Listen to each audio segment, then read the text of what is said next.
الحمد للہ رب العالمین والصلاة والسلام علی سید الانبیاء والمرسلین اللہم صلی علی سیدنا و مولانا محمد وعلی آلہ واصحابہ وبارک وسلم وصلی علیہ. السلام علیکم خواتین و حضرات، آپ پسندیدہ پروگرام دکھی دلوں کا سہارا کے ساتھ ایک بار پھر آپ کا میزبان محمد جنید اقبال حاضر خدمت ہے. ہمارے ساتھ تشریف فرما ہے ممتاز روحانی شخصیت اور سرپرست اعلیٰ سیلانی ویلفیئر ٹرسٹ محترم جناب مولانا بشیر فاروقی قادری صاحب. ناظرین، بات یہ ہے کہ فرعون کا نام تاریخ کبھی بھلا نہیں سکتی. تاریخ کے سیاہ اوراق میں ہمیشہ فرعون کا نام یاد رکھا جائے گا. سرکش بھی تھا اور خدائی کا دعوے دار بھی ہو گیا تھا.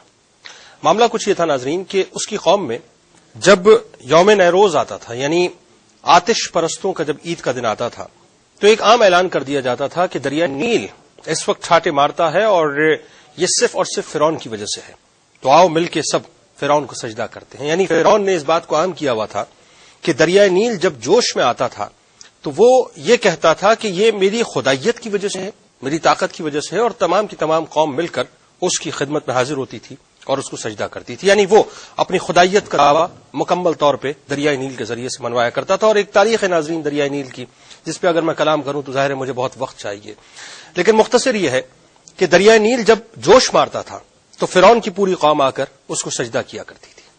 اب ظاہر ناظرین خدا تعالیٰ تو اپنے آپ کو منواتا ہے نا، یہ جو خدائیت کے دعوے دار ہیں یہ اپنی جگہ، لیکن اللہ تعالیٰ جب اپنی خدائیت کو منوانے پہ آتا ہے تو ذرا دیکھیے بات کیسی ہوتی ہے.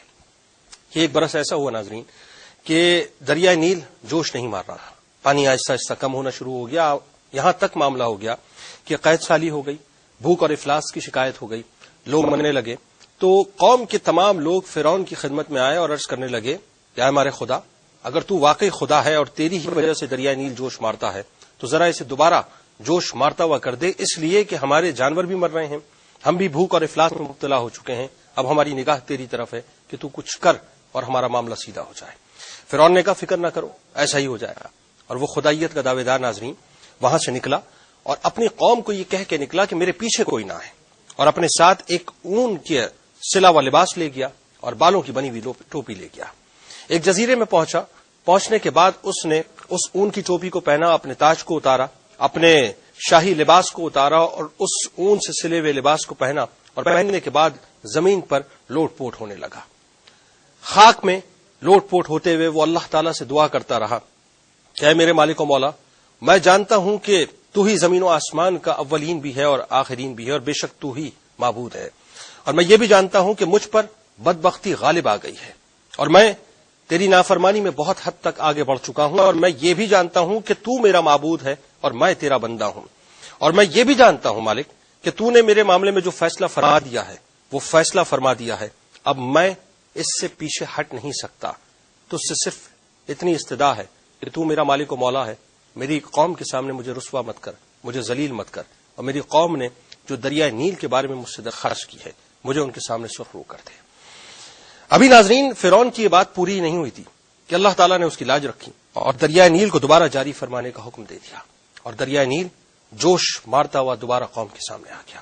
چنانچہ جیسے ہی فرعون اپنی قوم کے درمیان پہنچا تو اس نے دیکھا اقرار کرتے ہوئے کہ جی تو ہی سب کچھ ہے، اس کی لاج بھی رہ گئی اور دریائے نیل کو جوش مارتا ہوا بھی دیکھ لیا. میں ناظرین جب اس حکایت کو پڑھ رہا تھا تو بہت سی باتیں اس حکایت کے اندر موجود ہیں. میں اگر اس پہ کلام کروں تو بہت طویل کلام چاہیے، لیکن ایک نقطہ جس پہ میں کلام کرنا چاہوں گا کہ فرعون خدائیت کا دعوے دار تھا، فرعون سرکش تھا، فرعون باغی تھا، فرعون معاذ اللہ تبارک و تعالیٰ کے سامنے، اللہ تبارک و تعالیٰ کی حکومت میں رہتے ہوئے اللہ تعالیٰ کے سامنے حکمیت کی بات کرتا تھا اور اپنے آپ کو بڑا جانتا تھا، اور آج تک کوئی عبرت نشان ہے ناظرین. لیکن ایک لمحہ وہ جو اسے میسر آیا کہ جس نے اس کو اس بات پہ قائل کر دیا کہ مجھ سے بڑی بھی کوئی طاقت ہے. اور جب وہ اللہ تبارک و تعالیٰ کے سامنے سر و سجود ہوا اور اس نے اپنی تمام خطاؤں کا اقرار کر کے یہ کہا کہ پروردگار تو ہی معبود ہے، میں تیرا بندہ ہوں اور مجھے میری قوم کے سامنے ذلیل اور رسوا ہونے سے بچا لے، تو اللہ تعالیٰ نے اس کی اس دعا کو قبول کیا اور اسے اس رسوائی اور ذلت سے محفوظ کر دیا جو رسوائی اور ذلت اس کے بڑے بڑے دعووں کی وجہ سے اس کے سامنے آنے والی تھی. سمجھدار کو ناظرین اشارہ کافی ہے. آج جو کچھ ہو رہا ہے اللہ تعالیٰ ہمیں یہ سوچ اور عقل اور فہم عطا کر دے کہ ہم کچھ بھی نہیں ہیں. اگر ہم اپنے آپ کو بہت کچھ سمجھتے ہیں اور اگر ہم یہ سمجھتے ہیں کہ ہم سب کچھ ہیں تو ہمیں یہ سمجھ لینا چاہیے کہ ہم کچھ بھی نہیں ہیں، بس دعویٰ صرف اللہ کی ذات کو ہے.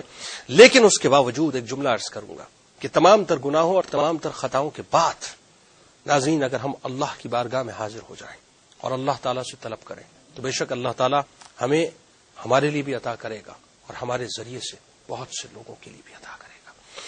آئیے پروگرام کی ابتدا کرتے ہیں اور شامل کرتے ہیں گجرات سے پہلی کالر عدیلہ صاحبہ ہمارے ساتھ ہیں. السلام علیکم. کال ڈراپ ہو گئی اور چلتے ہیں ایک اور کالر کی جانب. دیکھیں ہمارے ساتھ کون ہے. السلام علیکم. ہیلو. السلام علیکم. وعلیکم السلام. کون اور کہاں سے بات کر رہی ہیں؟ جی میں عدیلہ بات کر رہی ہوں. عدیلہ ہی بات کر رہی ہیں، فرمائیے. جی میرے دو مسئلے ہیں. جی. ایک مسئلہ یہ کہ میں بھائی کو باہر بھیجنا چاہتے ہیں لیکن ان کا کام نہیں بنتا. اللہ کریم. اور ان کی شادی کرنا چاہتے ہیں لیکن رشتہ نہیں ملتا. اللہ کریم. اور دوسرا مسئلہ میرے میاں شوہر ہیں لیکن وہ کام نہیں کرتے اور نشہ کرتے ہیں. اللہ تعالیٰ انہیں عقل سلیم عطا کرے. آپ کا بہت شکریہ، آپ نے گجرات سے ہمیں جوائن کیا. السلام علیکم حضرت صاحب. رحمۃ اللہ وبرکاتہ. جی حضرت صاحب کیا فرمائیں؟ پیاری بہن، حضرت امام علی رضا علیہ رحمہ کی جانب سے دیا ہوا وظیفہ اللہ کی عطا سے آپ کی ان چاروں پریشانیوں کو دور کر دے گا. آپ چاہتی ہیں کہ بھائی باہر بھی چلے جائیں، ان کا رشتہ بھی ہو جائے، آپ کے شوہر روزی پر بھی آ جائیں اور ساتھ ساتھ نشہ بھی چھوڑ دیں. اللہ تعالیٰ کا ایک نام ہے مالک. مالکو یعنی اے حقیقی بادشاہ. یہ 8100 مرتبہ یعنی 81 تسبیحاں، 100 دانے والی 81 تسبیحاں جو ہیں وہ روزانہ آپ کو تلاوت کرنی ہیں. اب اس میں آپ کو اختیار ہے کہ فجر کا انتخاب کرتی ہیں یا ظہر کا یا عصر کا یا مغرب کا یا عشاء کا. کم از کم 21 دن تک یہ وظیفہ کرنا ہے. 81 تسبیحاں یا مالکو یا مالکو یا مالک. اللہ تعالیٰ جو حقیقی بادشاہ ہے آپ کی ہر مراد کو پورا کر دے گا انشاءاللہ. جی زہیب صاحب راولپنڈی سے ہمارے ساتھ موجود ہیں. السلام علیکم. جی وعلیکم السلام جنید بھائی، کیا حال ہے؟ جی اللہ کا بہت شکر ہے. آپ ٹھیک ہیں؟ میں نے پچھلے مہینے بھی 13 تاریخ کو کال کی تھی انگلینڈ کے لیے، تو وہ میرا ویزا لگ گیا. الحمدللہ. تو جو آپ نے یہاں مسبب الاسباب وظیفہ بتایا تھا وہ کر سکتا ہوں اب یا اب ختم کرنا ہے؟ چلیں اللہ بہت کریم آپ کو بتلاتے ہیں. آپ کا بہت شکریہ، آپ نے ہمیں جوائن کیا. فاروق صاحب راولپنڈی سے ہمارے ساتھ ہیں. السلام علیکم. جی السلام علیکم. جی وعلیکم السلام. بس یہ پتا کرنا ہوگا کہ معاشی حالات بہت خراب ہیں اللہ کریم. اور کہیں بھی کوئی بھی کام کوئی شروع کرتا ہوں تو اس میں بہت نقصان ہو رہا ہے. اللہ کریم. کسی طرف سے بھی کوئی معاشی حالات ٹھیک نہیں ہو رہے. اللہ کریم. بالکل آپ کو بتلاتے ہیں فاروق صاحب. آپ کا بہت شکریہ پنڈی سے آپ نے ہمیں جوائن کیا. فاروق صاحب کیا فرمائیں؟ زہیب صاحب آپ کی نسبت سے اور آپ کے توسل پوری دنیا کے مسلمانوں نے سن لیا کہ الحمدللہ رب العالمین یا مسبب الاسباب، اے اسباب پیدا کرنے والے. اس وظیفے کو آپ نے عشاء کی نماز کے بعد 500 مرتبہ تلاوت کیا. اللہ تعالیٰ نے آپ کا جو مقصد تھا وہ پورا کر دیا. اور اب آپ پوچھنا چاہتے ہیں کہ کیا اس کو جاری رکھیں. ظاہر ہے کہ ہماری ایک حاجت تو نہیں ہے نا، بہت ساری حاجتیں ہیں اور اللہ تعالیٰ مسبب الاسباب ہر چیز میں وہ ہمارے اسباب پیدا کرنے والا ہے.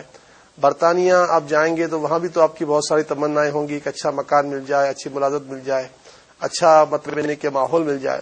تو اس کو جاری رکھیے گا، ثواب کی نیت پیش نظر رکھتے ہوئے اس کو کرتے رہیں. آپ کا ہر قدم انشاءاللہ کامیاب قدم بنتا چلا جائے گا انشاءاللہ. جی سید احسن صاحب ہندوستان سے ہمارے ساتھ موجود ہیں. السلام علیکم. آپ کی کال ڈراپ ہو گئی. صاحب کیا فرمائیں گے مزید کال کیا؟ فاروق صاحب اللہ تعالیٰ ہمارے معاشی حالات کو اچھا کر دے. ساری طاقتیں اسی کے پاس ہیں، سارے اختیارات اس کے پاس ہیں.